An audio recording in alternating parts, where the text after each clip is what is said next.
एक सवाल जो हर कोई जानना चाहता है, एक नेता का नाम जो आप सब जानना चाहते हैं कि आखिरकार कौन होगा बीजेपी का अगला राष्ट्रीय अध्यक्ष। क्या मैं गलत कह रहा हूं जब आज ऐश्वर्या के एजेंडा पे यह सवाल मैं पूछता हूं मैं और पूछता है भारत कि कौन होगा भारतीय जनता पार्टी का अगला राष्ट्रीय अध्यक्ष।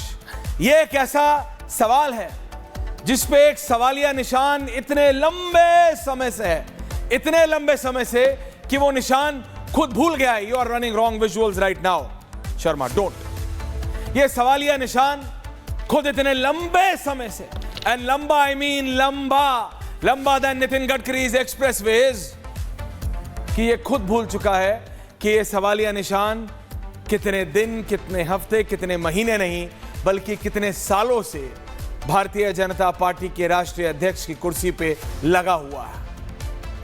ये बोलना अतिशयोक्ति नहीं है कि भारतीय जनता पार्टी कभी इस कारण तो कभी उस कारण, और ये भारत है, यहां ना एक महीना निकलता है जहां कोई इलेक्शन ना हो, या ना ही कोई ऐसा सप्ताह जहां कोई ऐसा मुद्दा ना हो जिसमें सत्तारूढ़ या फिर विपक्षी पार्टियों को ऐसा लगे कि एवरीथिंग इज हंकी डोरी, सब कुछ स्मूथ चल रहा है। ऐसा होता नहीं।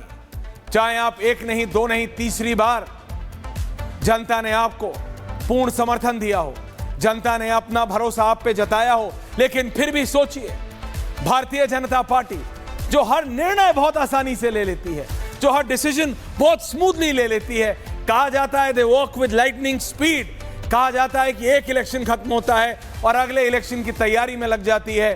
भारतीय जनता पार्टी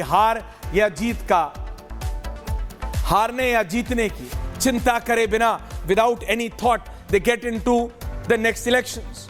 वो भारतीय जनता पार्टी इतना लंबा, एंड आई मीन थोड़ा और लंबा खींच के बोल सकूं तो, इतना लंबा समय ले रही है शर्मा अपना राष्ट्रीय अध्यक्ष चुनने में। Now play the question mark, क्योंकि कौन होगा अगला राष्ट्रीय अध्यक्ष, यह एक ऐसा सवाल है जो शायद तीन लोग, प्रधानमंत्री Narendra Modi being the tallest BJP leader, भारतीय जनता पार्टी के शिखर पर बैठे हुए वो सर्वश्रेष्ठ नेता हैं बीजेपी के, दूसरे आरएसएस के प्रमुख सरसंघचालक मोहन भागवत जी, और तीसरे गृह मंत्री अमित शाह। ये तीन नेता हैं, एंड माइंड इट, इसमें कोई भी चौथी, पांचवी, छठी उंगली उठाना चाहे तो उठा ले, लेकिन उन सबको पता लगेगा, इन तीन के अलावा चौथे आदमी को भी, इस समय वर्तमान के राष्ट्रीय अध्यक्ष को भी तब पता लगेगा जब ये पहले दोनों और फिर तीसरे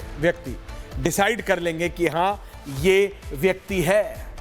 बहुत अटकलें लगाई जा रही हैं, बहुत नाम चल रहे हैं, मैं भी कुछ नाम आपको अभी दिखाऊंगा थोड़ी देर में, लेकिन इसका मतलब ये नहीं कि यही होने वाले हैं। लेकिन उस सब के बीच में एक ऐसा नाम भी बताऊंगा आपको जिसके बारे में, जिसको आप जानते हैं भली भांति, जिनको आपने देखा है, एक अरसे से देखा है भारतीय जनता पार्टी। क्या वो दोबारा, जी हां, एक हिंट दे देता हूं शुरुआत, क्या वो दोबारा राष्ट्रीय अध्यक्ष बनाए जाएंगे बीजेपी के, पूछता है भारत। क्योंकि दर्शकों, विपक्ष ने बीजेपी को इस सवाल या इस कुर्सी को के ऊपर एक नया राष्ट्रीय अध्यक्ष ना लाने पर कई बार सवाल उठाया कि बीजेपी क्या ये कैसी डेमोक्रेसी है। क्योंकि बीजेपी कांग्रेस पे सवाल उठाती है कि आपके तो राष्ट्रीय अध्यक्ष कहते हैं कि हाईकमांड से पूछना है, तो वो कहते हैं हमारे पास अध्यक्ष है तो आप तो अपना अध्यक्ष नहीं चुन पा रहे हैं। बीजेपी कहते हैं हमारे जगत प्रकाश नड्डा जी बहुत अच्छा काम कर रहे हैं, अनडाउटेडली बीजेपी के लिए वो अच्छा काम कर रहे हैं, he has been very very successful. 3 बार भारतीय जनता पार्टी, पहली बार जब 2014 में सरकार बनी तो राष्ट्रीय अध्यक्ष थे कौन, राजनाथ सिंह जी, समझ रहे हैं ना आप, Rajnath Singh, he was the BJP national president. उस समय बहुत असमंजस की स्थिति थी। प्रधानमंत्री नरेंद्र मोदी आज के उस समय गुजरात के मुख्यमंत्री थे। बीजेपी के शीर्ष नेतृत्व जिसके अंदर लाल कृष्ण आडवाणी जी, स्वर्गीय अरुण जेटली जी, स्वर्गीय सुषमा स्वराज जी, ये सब लोग थे। कहा जाता था कैसे होगा, उस सब ट्रांजिशन को स्मूथ करने वाले नरेंद्र मोदी को सबके मतलब pulling him from the odds, Gujarat के मुख्यमंत्री से प्रधानमंत्री का नुमाइंदगी। मेरे को याद है गोवा का वो नेशनल एग्जीक्यूटिव, उससे पहले राष्ट्रीय अध्यक्ष राजनाथ सिंह थे। लेकिन अभी बात भूत की नहीं भविष्य की, not about past but the future. तो पहला नाम जो आपने आई एम श्योर सुना होगा भारतीय जनता पार्टी के अगले राष्ट्रीय अध्यक्ष, द फर्स्ट पिक्चर शर्मा। कौन से नेता लेके आ रहे हो शर्मा? भूपेंद्र यादव जी।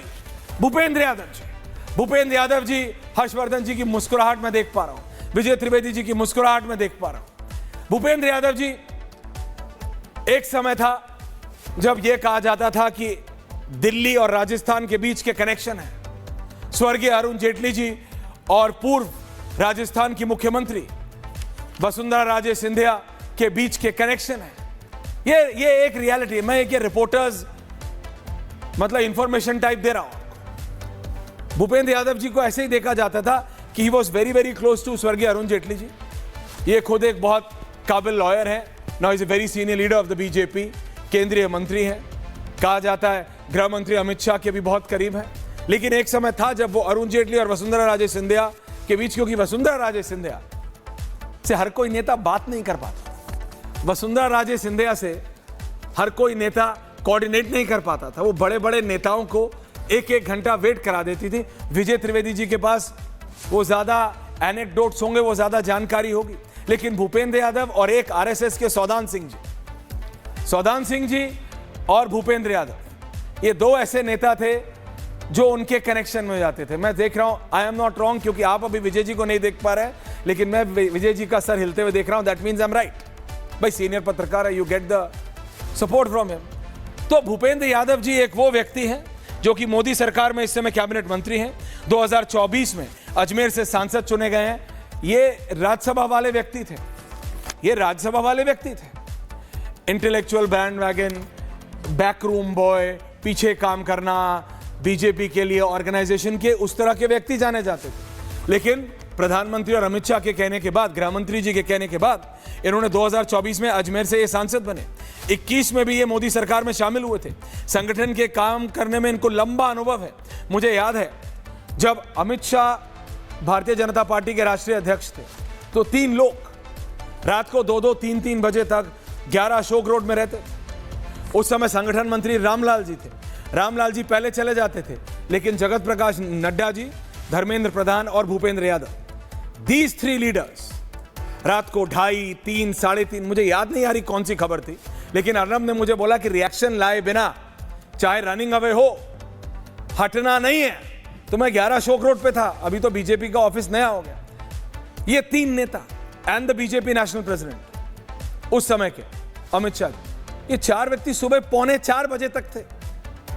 तो ऐसा नहीं है, he knows the functioning, the grind, क्या क्या चाहिए, जो चर्न है ना वो पता है। 2010 में ये बीजेपी के राष्ट्रीय सचिव बने, 2014 में ये बीजेपी के राष्ट्रीय महासचिव बने, राज्यों में बीजेपी के प्रभारी की भूमिका इन्होंने निभाई। ये है पहला नाम। दूसरा नाम, मैं पहले 3 नाम के बाद विजय जी आ रहा हूं। दूसरा नाम, very very close friend of Dharmendra Yadav ji, Alwar से, ये मैं माफी चाहता हूं, अजमेर नहीं अलवर है। दूसरा नाम है Dharmendra Pradhan, very senior minister, इस समय एचआरडी मिनिस्टर है। 2024 में संबलपुर ओडिशा से सांसद चुने गए। 21 में शिक्षा कौशल विकास मंत्री थे। 19-21 तक पेट्रोलियम इस्पात मंत्री रहे।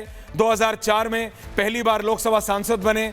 2000 से 2004 तक ओडिशा के विधायक रहे। ये बहुत कहा जा रहा था कि भाई ओडिशा में बीजेपी की सरकार बनी है, क्या धर्मेंद्र जी का और इनके पिताजी, जिनका अभी स्वर्गवास हुआ, बहुत सीनियर नेता थे वो उस समय,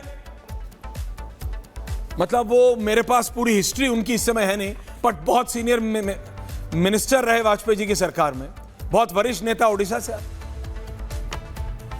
उनके सुपुत्र हैं। ये अपने आप में एक बहुत वरिष्ठ नेता हैं अब। और ये भी जैसे भूपेंद्र यादव जी के लिए मैंने कहा, he was also very very close to स्वर्गीय अरुण जेटली जी। और ये वो 4 नेताओं में ये भी हैं जो सुबह 3:45 बजे जब अमित शाह जी गृह मंत्री थे तो ये निकले। तो ये वो लोग हैं। एक तीसरा नाम जिसके बाद मैं अपने एनालिस्ट के पास आ रहा हूं और बाकी नाम फिर एक साथ डिस्कस करेंगे विजय जी। तीसरा नाम है जिसको कई लोगों ने अपनी अटकलों में पहले लाया, सबसे पहले सबसे ज्यादा प्रबल दावेदार बनाया और फिर अपने आप हटा भी लिया, क्योंकि ये एक अलग चर्निंग चलती है मीडिया में और सोशल मीडिया में। अभी जो असलियत में होना है वो 3-4 दिन में आ जाएगा, लेकिन सोशल मीडिया अपने आप किसी को बनाता है फिर अपने आप हटा देता है, और वो नाम है Manohar Lal Khattar, former chief minister of Haryana.